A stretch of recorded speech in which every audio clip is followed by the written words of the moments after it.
In today's episode, we talk about why you need to choose pride over rejection. Hey, this is Steph, and welcome to the Together Moving Forward podcast.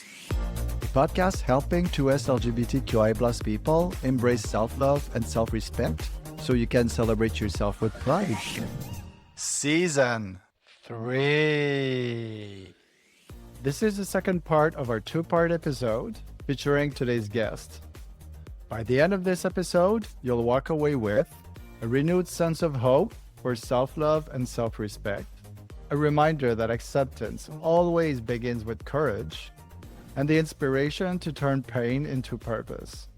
Today we continue our conversation with a mother powerful's journey from facing rejection and losing community to standing proudly for her trans son's right to exist and be loved. You'll discover what unconditional love truly looks like when it's tested, and how this can help you find your own love and acceptance for yourself. Hello again, I'm Steph Vachon, and I'm a human being. Welcome back to the Together Moving Forward podcast. Embrace your 2S LGBTQIA plus identity with pride through self-love. No matter where you stand in the 2S LGBTQIA plus spectrum, we are all connected. And if you ever struggle to fully love and respect yourself, you're not alone, and this podcast is here to help. As someone who has navigated my own journey of self-acceptance as a queer, I know the power of hearing voices that reflect our own experiences. In this podcast, you'll hear real stories and conversations that leave you with practical tools, fresh perspectives, and the confidence to embrace who you are with pride. To start, I need to say that I'm not a psychologist, a specialist, or someone with a college degree. I'm just a regular guy here to share with all of you and support each other. I won't tell anyone how to do things. Instead, I'll share my journey, and we will all share our journeys together. We'll learn from each other how to move forward.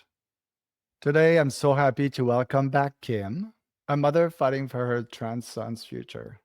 This is part 2 and the conclusion of a powerful conversation about what it means to go from rejection to pride. Let's continue this heartfelt conversation with Kim as she opens her heart and bring her story to a close with strength and love. You talked about the event that helped with name changes and legal documents. How did that impact your son and you as a family? Oh my gosh, that was an amazing day. So I had mentioned previously that there were two main days that really stand out in this adventure so far. One was the haircut day, and the other was this day when we told him that he was going to be able to see his two middle names on documents and have the letter M on his birth certificate instead of F. And that moving forward, anytime that he did anything, people would call him by his actual name. He was so excited. We were so excited. Again, in today's climate, grateful every day for where I live currently. It just gives myself a feeling of adding that extra blanket of security for him, that if we travel or if he travels, his documents match who he is. And his passport we changed before all of this, and that was actually relatively easy to do. So if you're in Canada, it's just a form to change a child's gender, and they gave us no hassle, and it was wonderful. These documents, we went into this clinic and they had a notary. They had they gave out checks to people so that they could afford to pay for the name change, which at the time, in today's economy was so appreciated. And we hope that we can pay that back, like tenfold if we can, because the idea of them possibly hosting another clinic like this would be amazing. That day, I think they said they helped 56 people change their Wow. name or their gender on their documents. And while we were there, it was just beautiful. It was, sorry, there's my cat. Um, Nice to um, help. yeah, it just seeing people get to be authentically themselves and having that notary stamp it and say, yep, there you go. You just have to mail it now. It was it was an experience just being present for all of these people. And I was sad some were there by themselves, which may have been a choice. There was few that it was evident that they wish they had people with them. Mhm. So of course my son's chatting to everyone. And he was the youngest that they've helped, the youngest that they'd heard of. So, because Wow. at that time he was 7. And so same as you did, they were all congratulating us, and really, I think like I said earlier, it's him, right? We're here for the ride. But it would absolutely, if you live in a community that has 2S LGBTQIA spaces, Mhm. just look at their events, look at their programs. This just happened to come by, I think, on social media. I just saw it, and it's a trans clinic. And I was really worried, like, oh, so I wrote them. I was like, can I bring my son? It's like, he's 7. And they're like, absolutely. And they purposely printed off child's name change paperwork just for us for when we got there, because it was different than the others. And even the notary was like, I'm not sure what I need to look at here. I've never done a child's gender or name change. So it took a little bit longer to make sure everything was filled out. And we still have anxiety of like, well, was it? Because this was May 30th. We still haven't gotten anything back. When I looked last, they said it was up to 24 weeks. So I'm giving them till mid-November Okay. before I really start to panic. But I can tell you, when we get that paperwork, there is going to be a proper gender reveal party, and it's going to be a hoot. So Wow. yeah, I'm excited. Well, you should invite us to your Yeah, party. I would love to go. it's going to be great. Wow. That's great. What role do you think community support plays in helping families like yours to thrive? The city that we live near has many community supports. The village that we're in, none, but I am hoping to change that. Right after he transitioned, we found a family support group for guardians with trans youth. Um, and it had said ages, I think it was like 9 to 12 or 7 to 12. And at this point, he was 5. So I called them and I said, listen, this is our journey. And I have no idea what's left, what's right, where we're going. And they informed me that they had actually just changed the age from 5 to 12. And instantly I thought, oh, we are not alone. We are not Mm. the only ones with a child who knew from the moment he could speak who they were. There's clearly other 5-year-olds in our community that are going through the same journey.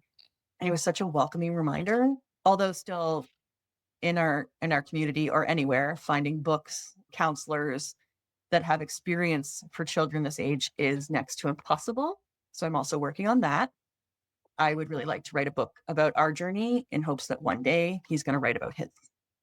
Please do. Please do. If I can get my thoughts together, because I'm pretty scattered. So we'll see what happens. Oh yes, you will be such a great advocate. It would be amazing. For parents who may be just starting this journey with their child, what advice would you give them? Listen, they know exactly who they are, just like you did, just like your friends' kids do. I mean, how often do you hear a child say that they're a different gender repeatedly? You don't. You don't. It's not a casual conversation. It's not a game they play. It's not, you know, when people used to compare it about, oh, well, if he says he's a dinosaur, is it going to be a dinosaur? No, because you also once thought you were a dinosaur. And are you a dinosaur? No. So just listen. Um, he I guess the only advice I can give is like, my son really still has no idea that he doesn't understand that he's trans. He just knows he's a boy that has Mhm. a vagina, and that other people are boys that have vaginas. And and it's a conversation we have so that there's no shame behind that. It's it's a normality. It's just what is. And although he has no idea about the hate that he is surely going to experience one day, um, because unfortunately, apparently, I have to let him out into the world at some point. Mm. Uh, just making sure that they know that they have a safe space to come back to and Yeah. how special they are, and to make sure that they are strong using their voice, continue having open conversations about gender and how private parts are just parts. We used to say that society didn't, like, against society's norm, right? Like some private parts that don't match what society thinks is normal. But again, in today's political climate, which apparently is all about private parts, it's what's not normal is people talking about children's private parts. So I no longer say the norm because it's wrong. The truth that my son knows that some men have vaginas, some women have penises, and some people don't feel like they're male or female. Men love men, women love women, they love them. And you just learn who to trust in your circle. That may be the hard part as a parent because you have people that you love and you trust and have been with you through so many things that may surprise you that they won't be with you through this. Mhm. And just make sure that when you're sharing your child's truth, that they're okay with it. Like today, my son gave me permission to talk about my feelings and some of the experiences that we've had, but he wants to tell his own story one day. So, like Mhm. his thoughts, feelings, things like that. Um, we were lucky enough to find our village, which is like our very close friend group now. You're not in this alone. Oh, and thankfully, we have a family doctor who is so supportive. She referred us to a great pediatrician who supports gender affirming care right away. We have been seeing her since he was 5, and we see her once a year right now, which will probably increase next year as puberty starts to happen and there's a hormone blockers that we have to do. But she has been an amazing part of our journey. So, as a parent, please, if you're experiencing this, find a gender affirming care doctor or pediatrician. It'll make all the difference. And they have so much information. Find your local groups, see if there's any groups for parents in your area. Introduce your child to people who are like them. Share stories about people who are like them, success stories, especially. I love to show my son. I follow so many people on Instagram that have made it. And so I love to show him adults who are like him, trans Mm. men. So he knows that one day he can get those abs and big muscles that he wants because he's obsessed with muscles and abs. So when he sees a trans man who's strong and has pecs, he sees himself and knows that that can happen for him. Mm. That just as you would a child who's not trans, you know, you're showing them images of like, oh, you could be this one day. You could do it's the same. Representation matters. So we have so many books in our house now about gender and children who aren't cis and um, so many different stories that I wish I had have had before him, really. Whenever we have birthdays in family, we give them books about, what is gender, a boy named Calvin, things like that, that they can read to their kids because we want them to be just as open as ours and understand that one day when they figure out that their cousin's trans, it's just like, okay, Mhm. yeah. I have nothing to add. When you sent me your email, you wrote something so beautiful, which was, right now, we can just love him and make sure he knows how magical he is. How do you keep that hope alive day after day? He makes it easy, just like our other child does, right? Again, I just think it's our job. So reminding them every day that they have so much to contribute to the world and they have strong voices and hearts. And I just truly think that all parents want their kids to know how special they are, whether they're straight, queer, ginger, like whatever. It's not hard.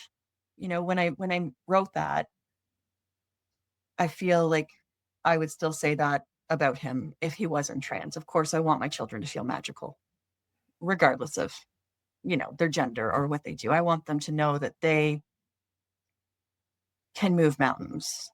Yeah, that's what we all want, right? Exactly. Yeah. What do you dream of for your son's future? For him to have one, honestly, my heart sinks when I think of the years to come and when he has to be his own voice in rooms that I'm no longer a part of. That thought, I, I just want him to grow old. I want him to find an amazing woman to be his partner and maybe still call me once or twice a week. You know, I I want him to live a great life just as I hope my daughter lives a great life. And I hope that when he's faced with all the things that we've been protecting him from, that he knows what to do after watching us and hearing us talk about it and knowing that other people's opinions of him isn't who he is. The statistics for trans kids is horrifying. The suicide rates and self-harm. And I sometimes think that, well, maybe we had it easier because he transitioned at such a young age. So maybe it'll be that much easier for us other than trans kids who come out 12, 13, 14, 16, whatever. But then I realized, no, it's still the exact same journey. There's still going to be locker rooms. There's still going to be politicians. There's still going to be people who find out that use that knowledge in terrible ways. And no one deserves that. And I like I said, I just want him to have a future. So But again, I'm going to say with what you're giving him and the safe space he knows that he has, you're giving your son the biggest gift. You don't even know it yet, I think. I don't think you recognize it yet, but what you're giving him is such a powerful tool, and kids are really resilient. And with what he has right now, the safe space he has at home, and he knows he can always go back to it, I promise you, I can't see the future, but it's gonna be so much easier for him already. So you can sleep well tonight. I really, really hope so. And yeah, I hope so. But right now he's just a baby. He's just a baby that doesn't even understand that there's people out there that don't want him to exist. And that's, if he was 12, I feel he would understand that. He would know bits of the world and have seen or heard things that he understands, like, oh, you know, not everyone is comfortable with this, or some people are just filled with hate. But that's what scares me is right now he doesn't know that. He We try to tell him, when there's someone in our life that's not in our life anymore, it's because they don't Mhm. believe that boys can love boys or girls can love girls and that boys can have vaginas. And he's like, oh. And then when we see them in the grocery store, Mama, does so and so still believe that boys can't have vaginas? I was like, yes, honey, she does. So that part he knows, but he doesn't know how violent and unsafe. So it's that part that I wish he was older. Mhm. It's because right now he's so innocent and so damn cute. And yeah, so I think that's just the part I'm dreading. We got through I'm now a boy mom. I have a son and a daughter, grieving that I'm not raising two daughters, learning to be a boy mom, and all of those changes and the hurdles of getting people to use the right pronouns within our circle. But at the age of 7, of course, it's only our circle. Eventually, that's going to grow to sports and, sleepover summer camps and locker rooms and, um, I don't know. So it's when our circle expands, when he has his own circle. Let's go one day at a time. Okay. Let's go one day at a time and do your best, like with what you're doing. And I'm sure it's going to help so much. Now you sound like my husband. Like, can we just get through today before we worry about tomorrow? Like, Of okay. course, it's scary. It is scary. I mean, I have a son too, and w- we all have our issues. And of course, it's scary. And what I want from, for my son is, of course, to have a great life. And it's hard to when I look around and try not to watch the news anymore, but it's hard to imagine how it's going to be. What I feel and what we do every day is okay. How are we going to make this day a wonderful day with my family, with our family, and one day at a time? Because otherwise, we'll go crazy. I totally understand. So I True. think to keep my sanity, uh, that's what we have to do because we never know anyway, right? So one day at a I time know. and try to make the best of it. And like you were saying earlier, I always ask myself, did I hurt someone today? Was I mean to someone today? If I was, I'm gonna do something about it and apologize. And I always told my son that if I do something that made you feel not good, or tell me and I will apologize if I did. And well, most of the time he doesn't have to tell me, I do. And the response is so wonderful. He's like, it's okay, Dad. It's okay, Dad. And they understand. So I think it's just to go, yeah, one day at a time, keep our sanity because we need it for our family. And again, you're just doing such a great job that I'm not scared. Thank you. What message would you like to share with other families or even society as a whole about loving and supporting trans youth? Sometimes you just need to love a little harder, show it a little more. They're bombarded daily. Right now, like I'm thinking of my 12-year-old who knows about the hate in the world. And like I'd mentioned previously, my son doesn't know. But thinking of trans youth as a, you know, broader aspect other than just my child is they are bombarded daily with media hate on all levels. And we can't stop that. Now I just feel like a hypocrite because this is exactly what I'm worried about, but I'm telling you to telling you that we can't stop it. We can stop them from believing it. That's our part.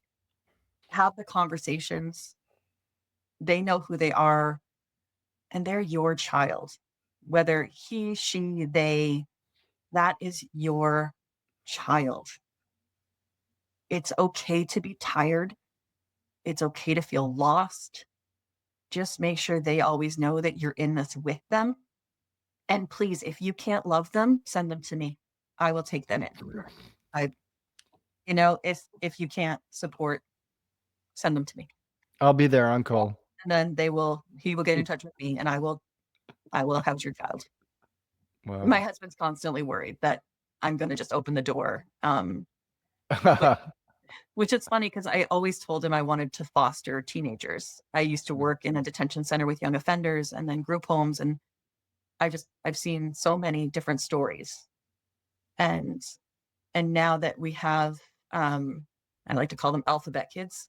Now that we have alphabet kids of our own, and I've been a part of these groups, um, where I see kids without their parents and I hear the stories of how they don't have anyone.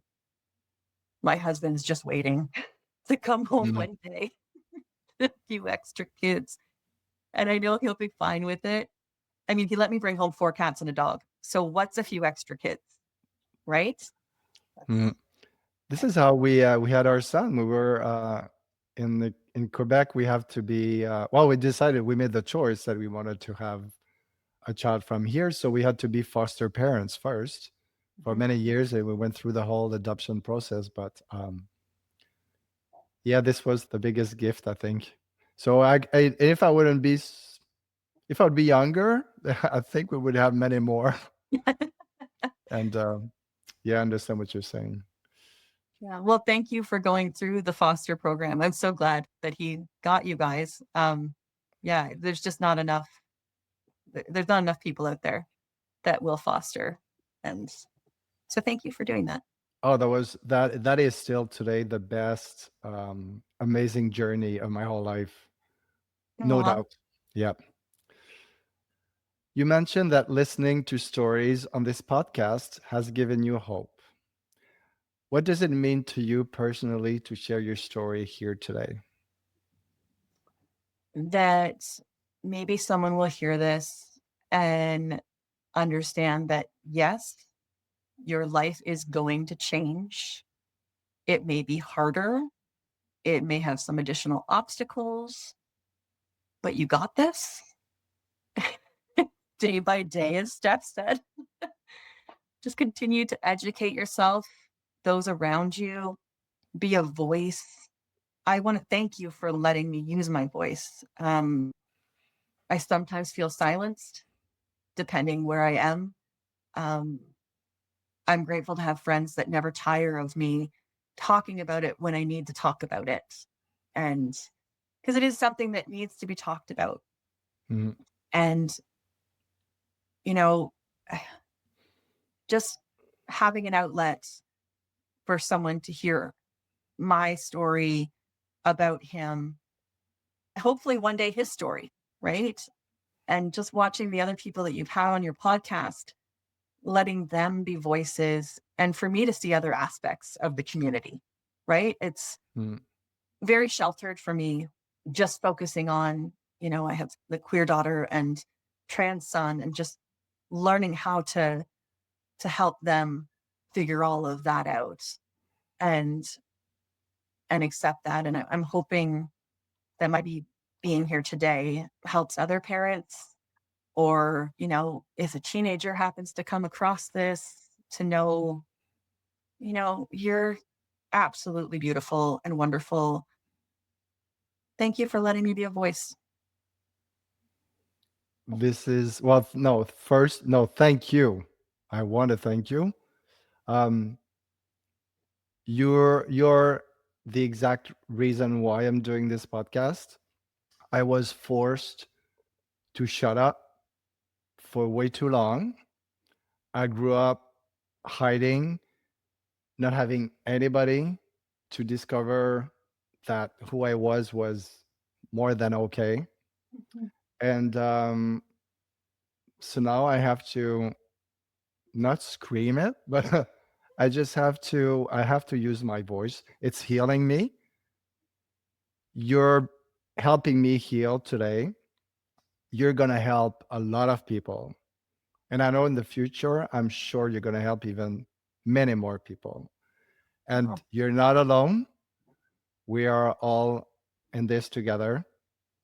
And you've got a friend anytime. oh, thank you so much, Steph. It's really, it's been a great morning talking about this, and it is therapeutic. Every time I go over what we've already been through, it reminds me, that we're getting stronger every day. We're more than an ally now. I'm an accomplice, I like to say, or a Mm. menace. Um, and I hope to continue growing with that. And I love that you are introducing people to so many different sides of Mm. the community, and And I'm really proud of you for that. And I'm really excited that I came across your podcast. I don't even know how I found it. It was just a fluke, but it was serendipitous. So thank you. Well, your email came in such a perfect day. That little story is I've been working really hard on this for a long time now, like over a year. And I was that day in particular, I woke up and I was like, why do I keep doing this? Because I don't feel like this is getting big enough. I'm not, reaching to people enough. And I was like I was doubting that day. There's days like that. I Yeah. was I was doubting myself a lot. And then I have your email right now in my face. Again, I read it again this morning. I read it many times. And it just came in such a perfect timing. And I need to thank you again for that. And just believe that you're doing an incredible job. I really hope I'll meet you one day and your son and your family. Yeah. Well, Um, when we travel that way, I will reach out and let you know. and yeah, you're not that far. Let Mhm. me know what's going on in your life. I'll be more than happy to keep in touch. Okay. And thank you so much. That was so amazing. Thank you. And thank you to everyone that's listening. You're also doing a great job. So thank you for doing what you do. Thank you. Okay. I guess I should get back to work now. Wow. Yeah, thank you so much. So yeah, I don't know what else to say. Do you know what? I know I have a vision that in a few years, when your son is ready, you're gonna be with him talking back here. Yeah. And okay, I will let you go because Okay. I could just stay with you for hours. But let's keep in touch, please. Okay, let Yes, me know what's going on, and I'll meet you. I'll meet you guys one day. You'll meet we my will. family, and I'll meet yours. I look forward to it. So thank Uh, you so much. Thank you so much. All the best to you. To you too. Bye Bye. bye. Kian, thank you so much for sharing your story of hope, acceptance, courage, and the inspiration to turn pain into purpose. I really hope Kim's story has touched you the way it has touched me and reminds you of the power of love, resilience, and how this can help you find your own love and acceptance for yourself. Just like Kim, the world needs your story. It has the power to change lives, and your voice matters.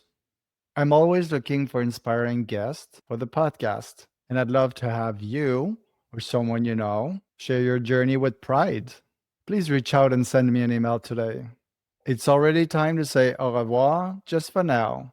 So please join me next Wednesday for another episode of the Together Moving Forward podcast.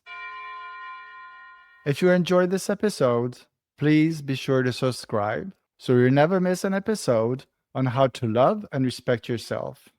And if you found this episode useful, share it with a friend or someone you know in our 2S LGBTQIA+ community so you can help them embrace self-love. It might seem like a small gesture, but it truly makes a huge difference. Wherever you are from in the world, we are all connected. Remember, solidarity beats hate. The more we unite, the stronger we become. Because at the end of the day, we are all equally human and we all deserve the same rights. One last thing before I go. Put your hand on your heart and repeat after me. Yes, you and me together. I choose to surround myself with positivity and support. Yeah, I choose to surround myself with positivity and support. From shame, guilt, silence, and rejection to pride, freedom, healing, and love. Together moving forward. Thank you so much for being here with me today. I truly appreciate it. See you next week. Ciao.